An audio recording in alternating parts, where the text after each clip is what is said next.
Welcome back to Sportsbook Review Videos. We split a pair of our NBA picks yesterday and split four of our prop betting picks, barely missing a 3-1 night. If the Wolves could have only scored one or two more points, would have had a winning evening, but ended up even last night. And here on a short-slated Tuesday evening, back once again to try to get you some profit on the last couple of days of the NBA regular season. And we will start it off here tonight in Toronto, north of the border, where the Philadelphia 76ers are coming into town as a 12-point dog in this one. But it is the first half total. I think I'm a little bit more interested in. Regular game totals at 203.5. First half total sitting at just over 100 at 100 and a hook. And I think the over could be a pretty good play, even though the Raptors have been very, very good on defense here as of late, holding their opponents down a lot. There's some skepticism from my part, and I think others as well, on whether or not the Raptors will play their big starters in this one. They are locked into the 2 seed with the Cavaliers winning the other night. I think that means that they could give DeMar DeRozan and or Kyle Lowry, maybe some other guys, a night off here this evening. Now, even if they don't, I think the first half total on the over seems like a pretty good play for several reasons. The Raptors, despite the fact that they've been playing pretty good defense here recently, it hasn't really translated into the first half. They've been averaging a first half score of about 50 to 48 in their last 5 games, despite the fact that the under, I believe, is cashing 4 of those 5.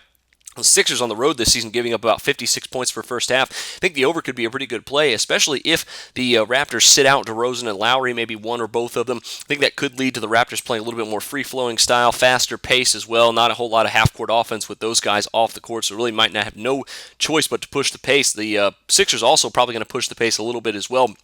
If you look at their last game, the Raptors' last game, that is, even though it ended with the Knicks scoring less than 90 points, the first half score of that one was 54 to 51.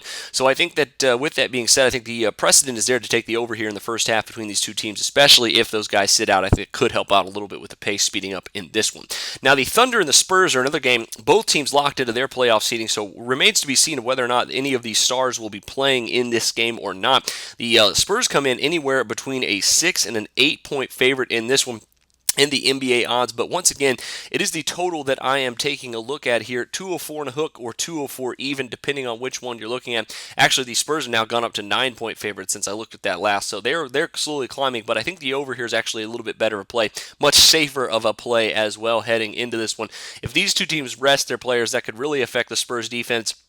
And the last time the Thunder rested all their guys, they rested Ibaka, Westbrook, and Durant the other night against Portland. That game ended at, I believe, 115 to 120 in a pace of 99.6. So with the Thunder resting their guys like Toronto potentially tonight, the half-court offense basically goes away, and these teams just play an up-and-down, very fast-paced style of game, shooting early and often in the shot clock. Thunder cashed the over in 6 of their last 8 coming in. They've been playing very well on offense, even if those guys are sitting out.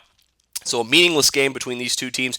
Probably not going to be a whole lot of defense played. I think the over here at 204 is a pretty good play for our NBA picks. Now, best of luck to you on those tonight. Make sure you check back tomorrow for some more NBA action as well as some more prop betting picks on the final regular season night of the NBA. But until then, for Sportsbook Review, I'm Jordan Sharp.